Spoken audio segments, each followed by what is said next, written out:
Halo semuanya, jadi sekarang kita itu bakal belajar tentang fisik larutan. Ini untuk yang part pertama ya. Jadi, apa aja sih yang bakal dipelajarin di sifat fisik larutan? Nah, itu kita bakal belajar tentang proses pelarutan, kelarutan, satuan konsentrasi, dan juga sifat kualitatif larutan. Nah, yang pertama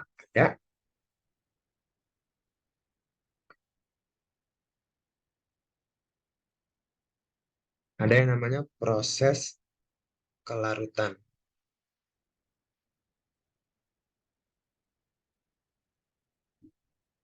Nah, apa sih proses larutan itu? Nah, bagaimana sih larutan itu bisa terbentuk? Larutan itu bisa terbentuk ada dua syarat. Ada dua syarat atau driving force-nya.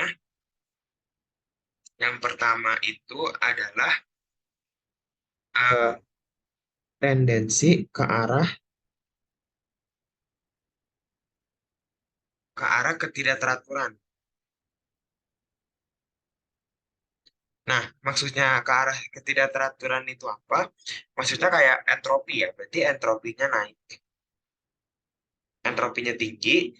Jadi kalau misalnya ketidakteraturan itu tinggi atau entropinya tinggi, itu akan menyebabkan apa suatu benda atau suatu zat itu larut. Nah, yang kedua syaratnya adalah tendensi ke energinya yang lebih rendah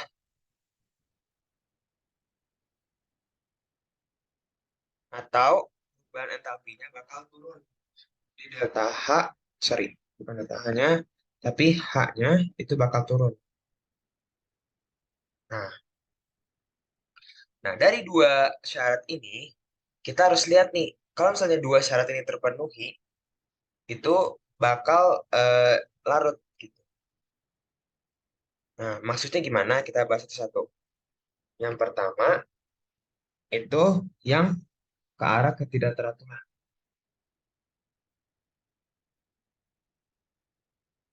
Nah, yang pertama itu entropi. Nah, nah, misalnya kita contohin itu gas. Kita gambar dulu nih suatu wadah. Suatu wadah itu ada gasnya. Misalnya ini gas. Nah, dipindahkan ke tempat atau wadah yang lebih besar.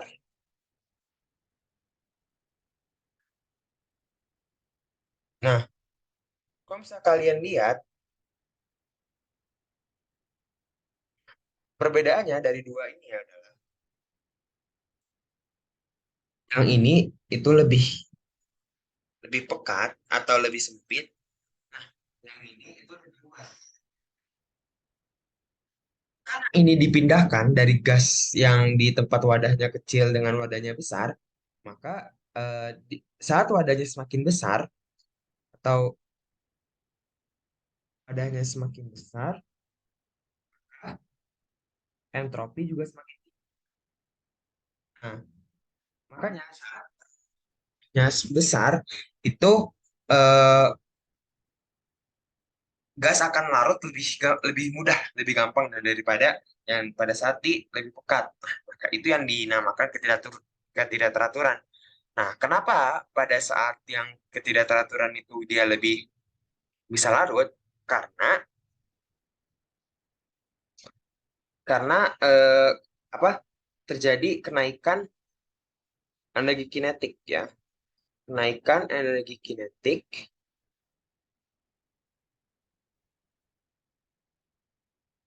yang dimana apa tumbukan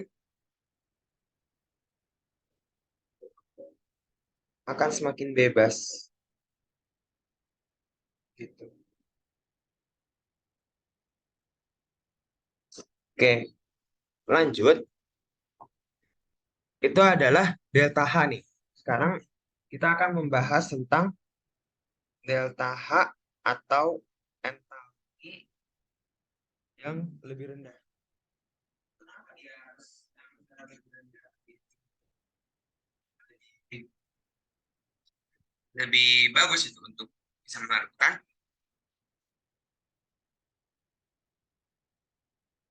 Nah, karena eh, itu dinamakan dalam keadaan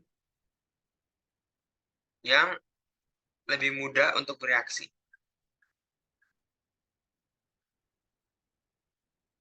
Untuk bereaksi.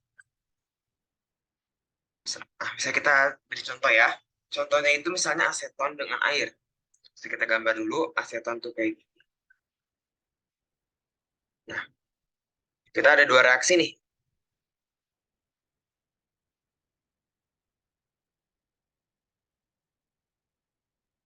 Misalnya ada aseton dan juga ada air. Misalnya dalam keadaan sini adalah aseton ini air, maka dia kan karena air itu mempunyai ikatan hidrogen, maka dia itu bakal kayak gini.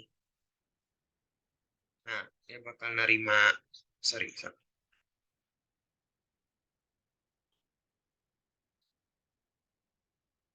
Nah, kan di sini ada H, O, H. Nah, dia itu kan bakal bereaksi sama O-nya ya. Ikatan hidrogen, antara bakal jadi ikatan.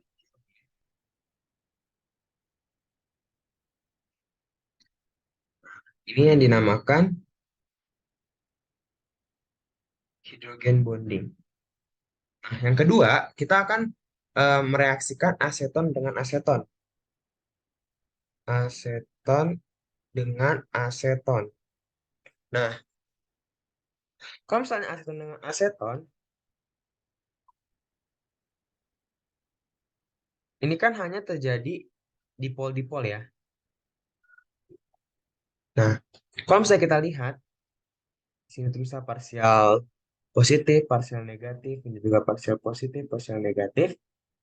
Nah, ini kan bakal menjadi dipol-dipol kan interaksinya.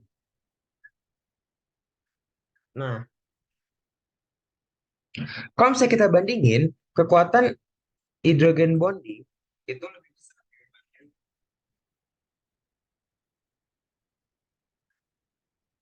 Makanya aseton itu larut dengan air karena dengan energi rendah itu bisa mendapatkan ikatan kuat. Makanya eh, aseton itu lebih larut dengan air daripada eh, aseton itu larut dengan air nih daripada aseton. Aseton dan aseton itu juga larut. Tapi aseton air itu lebih provide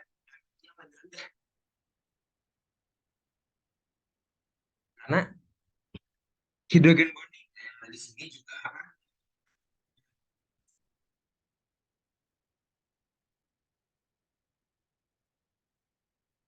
energi potensial. Nah, lanjut.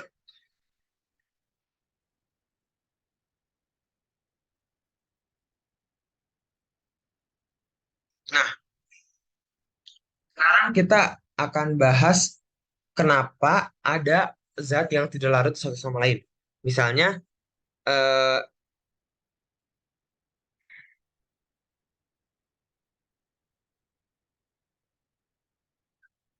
nah, misalnya ada benzin.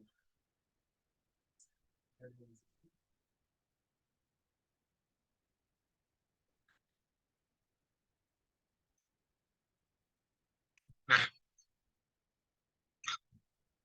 kalau misalnya kita lihat nih, eh, kalau misalnya ada benzin, misalnya ada dua.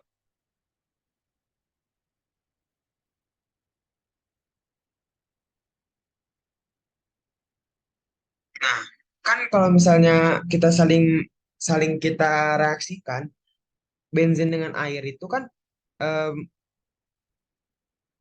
bisa bereaksinya itu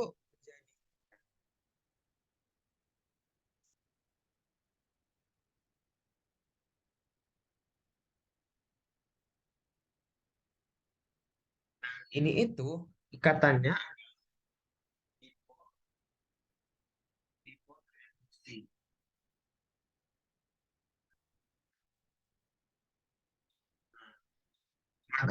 Tetapi kan H2O juga bisa bereaksi dengan H2O itu sendiri kan, dengan ikatan hidrogen. Jadi kayak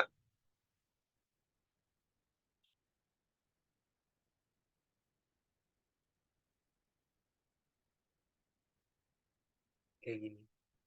Nah,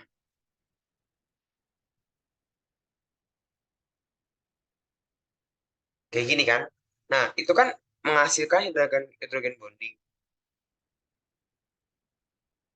dan juga benzinnya juga bisa dengan benzena menghasilkan dispersi London. Nah, kalau misalnya kita lihat nih, di sini air itu mengalami kerugian yang dimana air dengan air mempunyai ikatan lebih kuat. Tetapi jika bereaksi dengan benzena, malah berubah menjadi ikatan yang tidak lebih kuat. Nah, itu air akan rugi dan tidak tidak tidak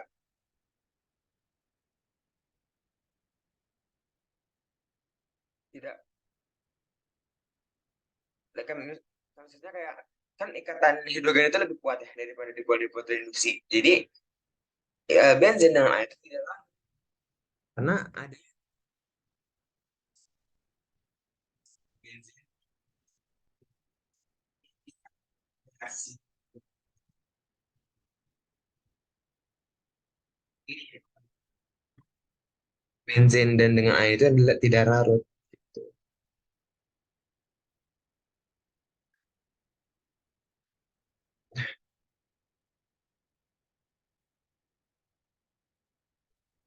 Oke. Nah, misalnya contoh nih. Misalnya ada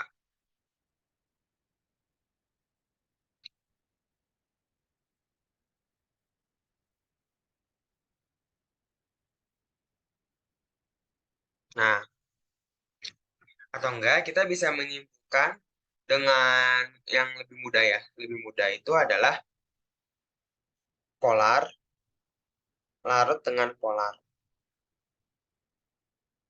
Sedangkan non-polar larut dengan non-polar. Air itu kan polar ya. Sedangkan bensin itu non-polar. Makanya polar dengan non-polar itu tidak bisa larut gitu. Itu mudahnya. Nah,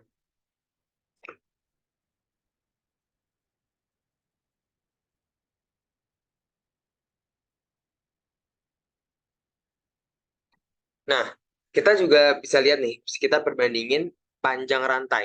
Misalnya kita ada metanol, terus ada etanol, ada propanol misalnya. Nah, berdasarkan tren kelarutan misalnya kita buat ini kelarutan dalam dalam air dan juga ada kelarutan dalam heksan. Nah, trennya itu semakin ke bawah semakin tidak larut. Maksudnya semakin panjang ya, semakin tidak larut. Sedangkan untuk dalam heksan semakin ke bawah semakin larut. Nah, mengapa ini bisa terjadi? Karena begitu tadi dengan eh, bertambahnya bertambah panjang rantai karbon, itu bisa kita bilang kekuatan nonpolarnya semakin besar. Nah, maka dari itu, eh, karena kekuatan nonpolarnya semakin besar,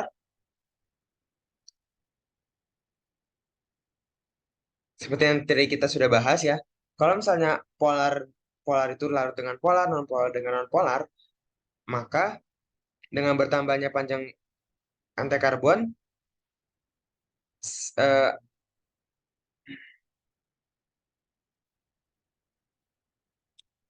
semakin tidak larut dengan air, yang dimana air itu adalah polar. Gitu.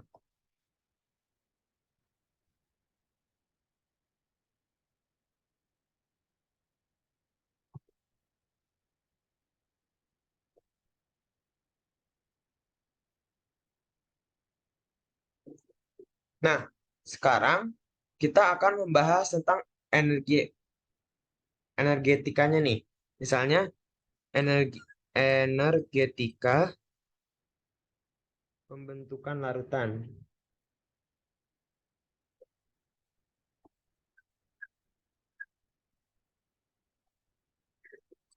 Nah, en- larutan itu diwakilkan oleh entalpi solution atau entalpi pelarutan. Nah, entalpi pelarutan sendiri itu dibagi menjadi dua proses. Yang pertama ada tahap pemisahan. Nah, tahap pemisahan ini adalah tahap endoterm atau tahap yang membutuhkan energi. Gitu. Nah, tahap pemisahan ini tuh berbeda-beda juga di setiap zatnya, misalnya padat atau cair atau gas itu beda-beda tahap apa tahap pemisahannya atau delta H yang dipakai. Nah, misalnya untuk ini sekarang ini kita cair dengan cair. Nah, yang pertama itu ada delta H solvent atau pemutusan pelarut. Nah, selain pelarut yang juga diputus, kita juga harus memutuskan delta H solut atau si zat terlarutnya gitu. Agar karena setelah diputus-putus baru pelarut dan zat terlarut bisa bereaksi masing-masing gitu. Nah, yang kedua itu ada tahap pencampuran. Nah, kan karena sudah karena tadi masing-masing pelarut dengan terlarut sudah putuskan, maka sekarang satu-satu atau yang sudah diputuskan itu bakal bereaksi satu sama lain dari pelarut dan juga terlarutnya.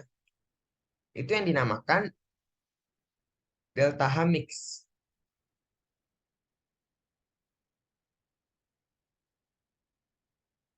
atau delta H eh,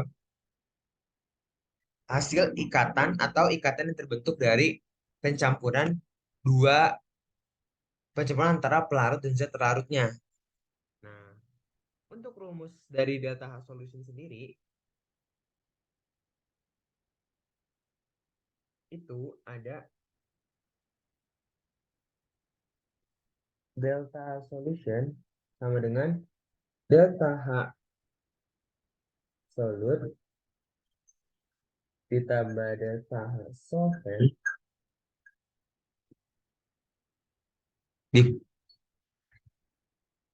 ditambah delta H mix. Nah,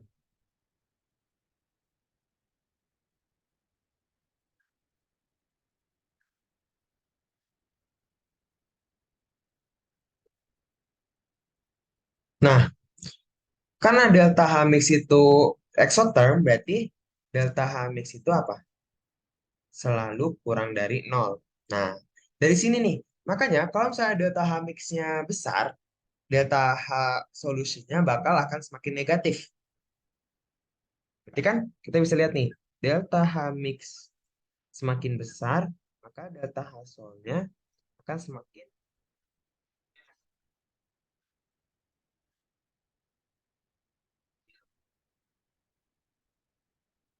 Tapi dari delta H solusinya semakin kurang dari nol, lebih dari nol itu adalah, nah, tulis ini, jika delta H solusinya itu sama dengan nol,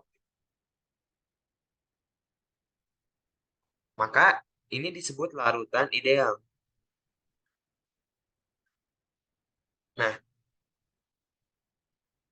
yang di mana kedua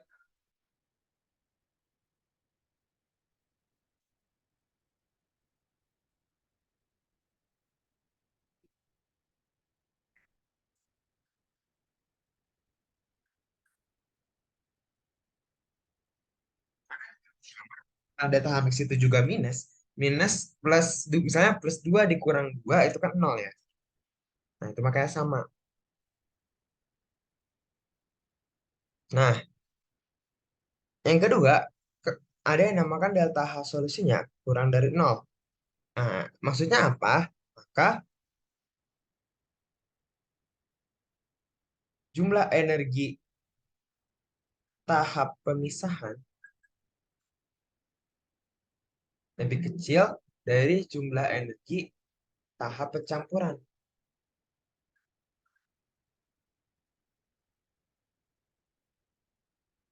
Nah, nah, terus apa maksudnya dari ini?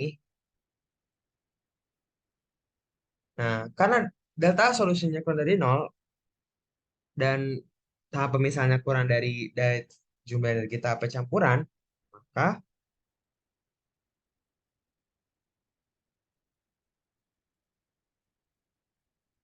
kedua kedua driving force yang tadi kita sudah bahas berarti mendukung larutan ini. Gitu. Maka kalau misalnya delta solusinya semakin negatif, pelarutan itu semakin terjadi gitu lah istilahnya. Nah, ada juga kalau delta H solusinya lebih dari nol,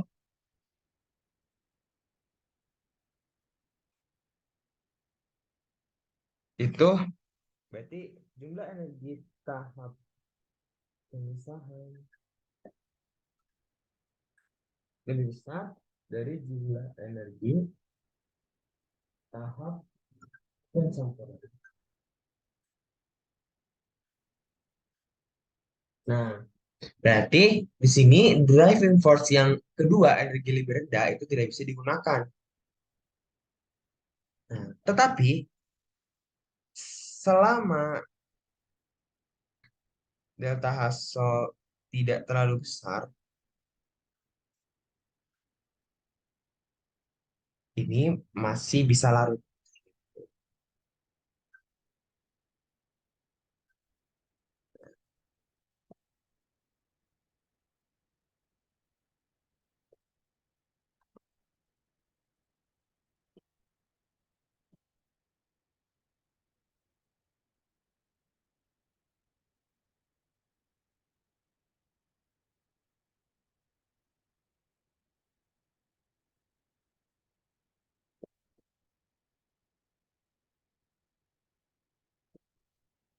Nah, kita lanjut. Kalau misalnya tadi kan ini pembentukan kelarutan, ini yang biasa ya, bukan bukan zat cair tapi eh, ini tuh kayak secara umum ya. Secara umum. Nah, tapi kalau misalnya kita bahas zat cair, misalnya pada zat cair, maka tahap pemisahannya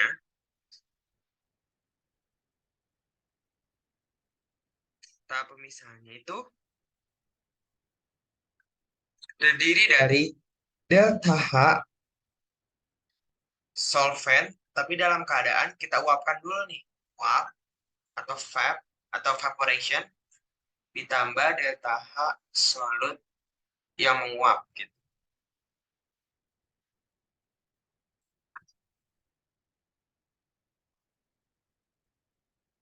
Nah, kalau untuk tahap pencampuran,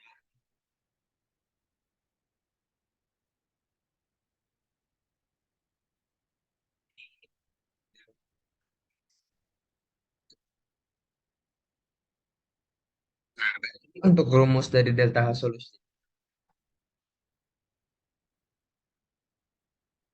apa? Delta H solusi ya. yang tervaporasi ditambah delta tersebut. Jadi, delta.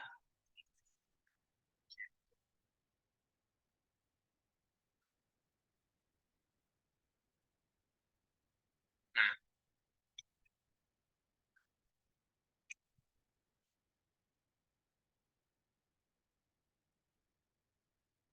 lanjut, kalau misalnya pada zat padat nih, pada zat padat,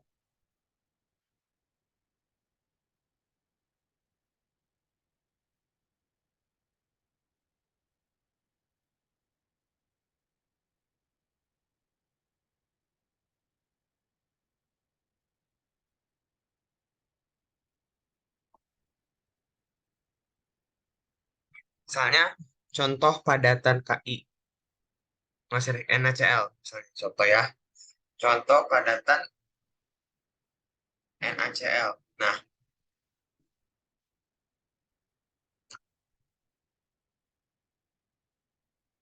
tahap pemisahannya yaitu berarti energi kisi, karena kita tahu kan ada yang dinamakan energi kisi, ada yang dinamakan delta H lattice atau kisi. Nah, kisi itu apa? Kisi itu adalah pembentukan padatan dari ion-ionnya dalam fase gas.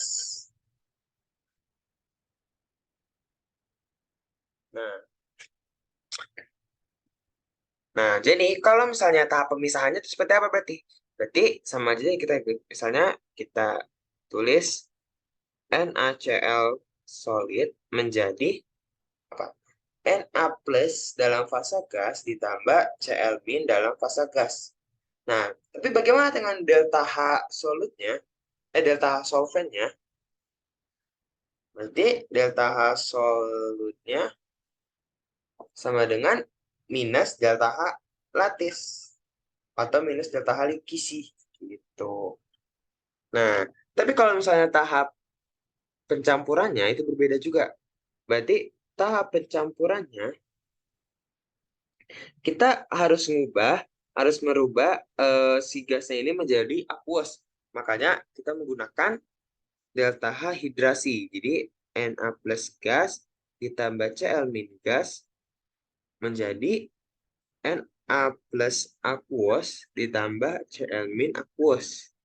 Nah, delta H-nya berarti delta H mix sama dengan delta H hidrogen. Gitu. Jadi untuk rumus delta H solutionnya, berarti gimana? Delta H solutionnya adalah minus delta H lattice ditambah delta H hydration. Gitu. Nah, ini yang jadi patokannya. Nah,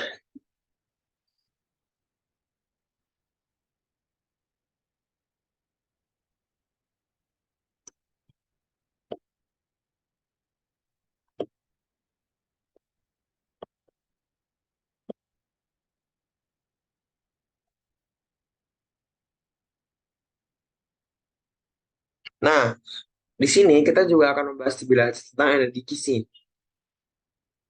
Nah, energi kisi itu gimana? Gimana saja sih menentuin nih?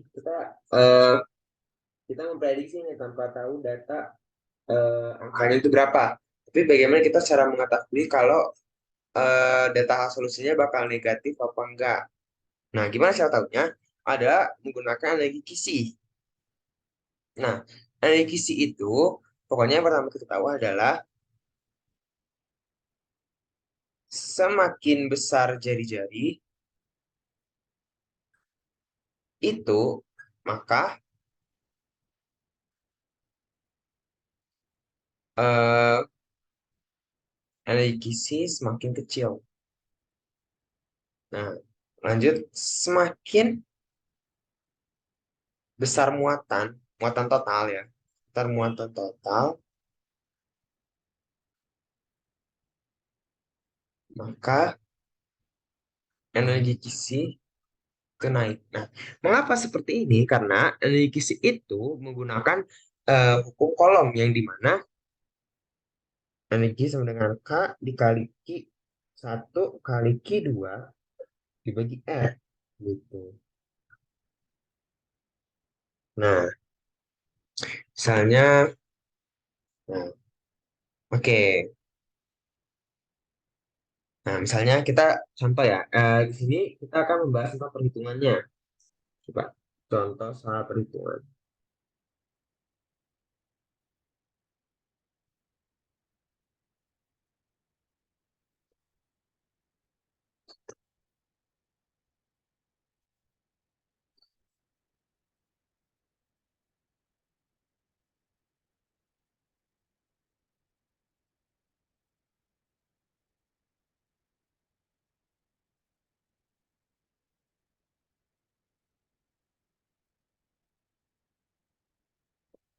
Misalnya ada 2,5 gram NaOH itu dilarutkan dalam air.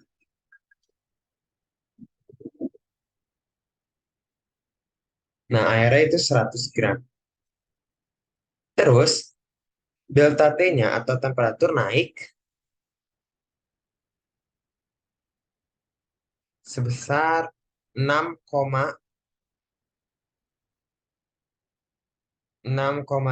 derajat Celcius. Tentukan delta H solution. Tentukan delta H solutionnya. Terus kalor jenisnya sama dengan 4,184 Joule gram min 1 K min 1. Oke, langkahnya yang pertama, karena kita nyari delta H itu rumusnya apa? Delta H itu rumusnya adalah Q reaksi dibagi mol. Nah, berarti yang perlu kita lakukan pertama adalah mencari molnya dulu. Mol NaOH. Yaitu berarti 2,5 gram dikali 1 mol NaOH dibagi MR dari NaOH, yaitu 40 gram NaOH. Nah, itu bakal menjadi 0,0625 mol NaOH. Selanjutnya, kita nyari Q-nya. Q-nya adalah rumusnya adalah MC delta T.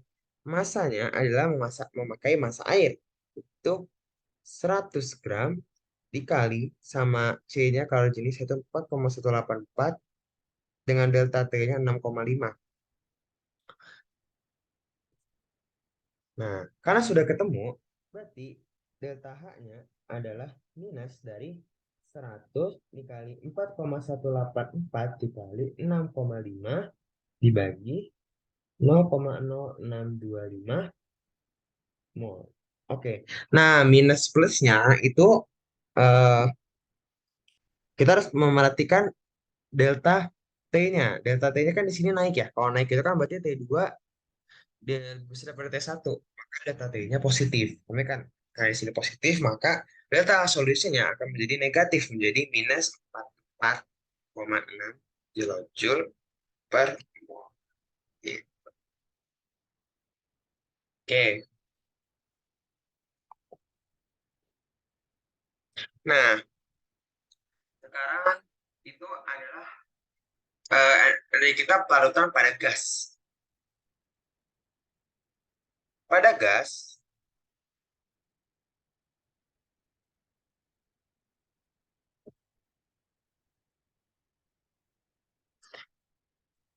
pada gas itu tidak ada tahap pelarutan. Tidak ada tahap pemisahan. Kenapa? Karena pada dasarnya gas itu kan sudah bebas ya. Berarti tidak perlu dipisah lagi. Nah, tapi dia dibagi dua kondisi nih. Jika dilarutkan pada zat organik,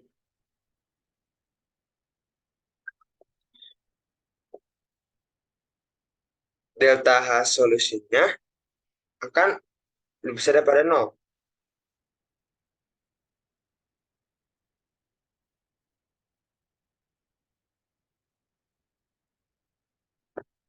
Maka delta H solusinya akan lebih besar daripada nol. Tetapi, jika dilarutkan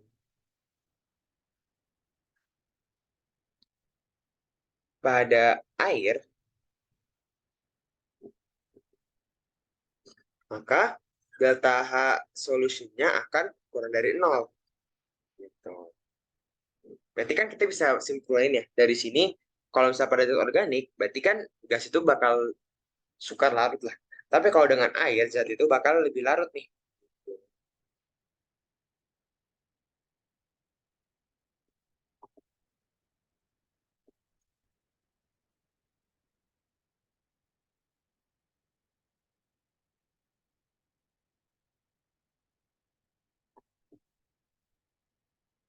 Nah, sekarang kita akan membahas tentang kelarutan.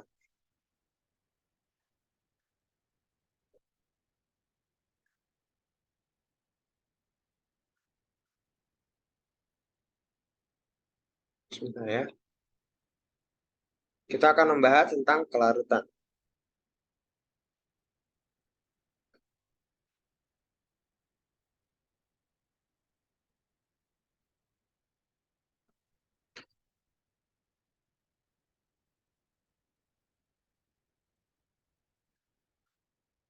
Nah, apa sih yang kita bahas, bahas kelarutan?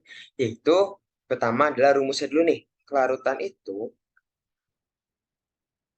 adalah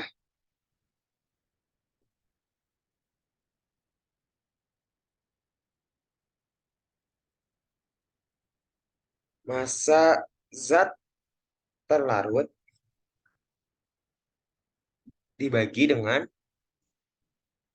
100 gram pelarut. Nah,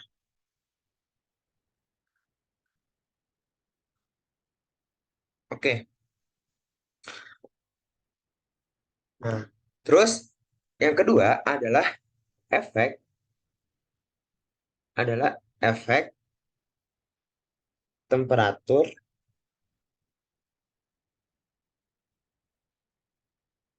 efek temperatur pada kelarutan. Nah, sini kita menggunakan kaidah kesetimbangan, yaitu jika temperatur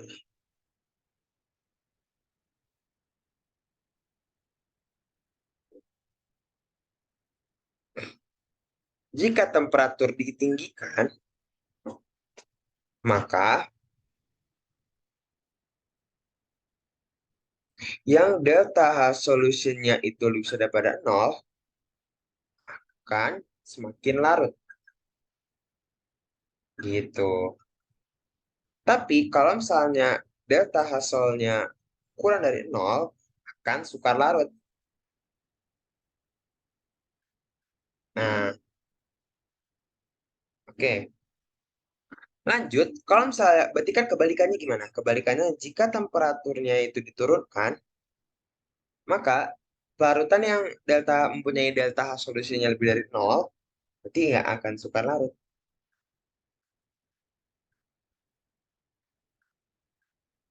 Nah, tapi untuk delta H solnya,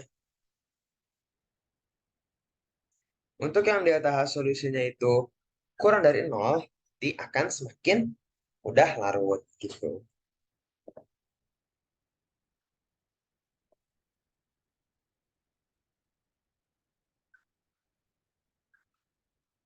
Nah,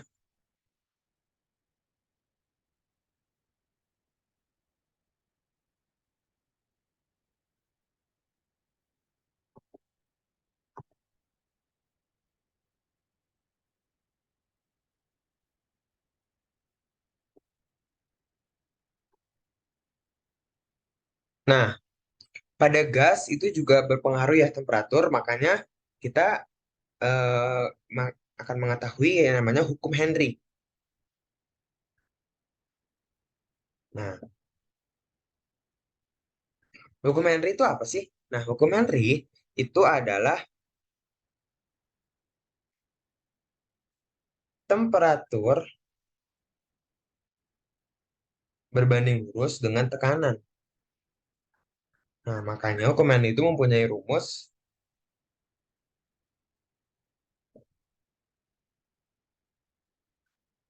C gas sama dengan K dikali P gas. Nah, K itu apa? K itu ya pasti konstanta ya. Jadi konstanta Henry namanya.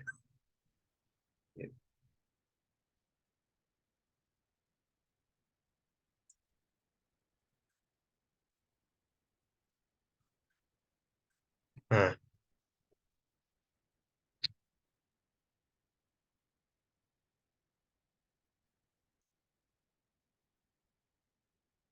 nah pada pada T tetap atau pada temperatur tetap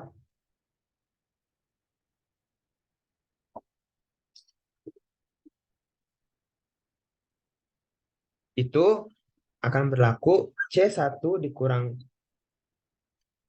P1 sama dengan C2 per P2.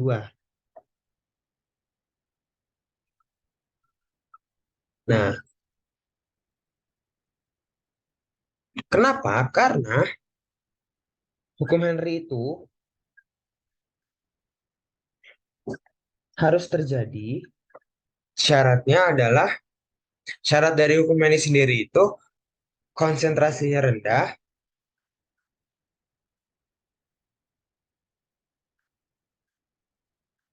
dan tidak ada reaksi antara gas dan pelarut. Gitu.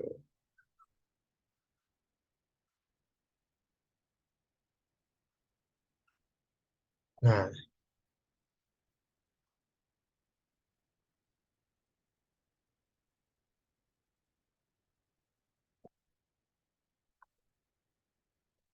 dan nah untuk kali ini terakhir ya. Berarti untuk sekarang untuk part satu itu sampai sini saja dan akan dilanjutkan yang selanjutnya itu ada satuan konsentrasi dan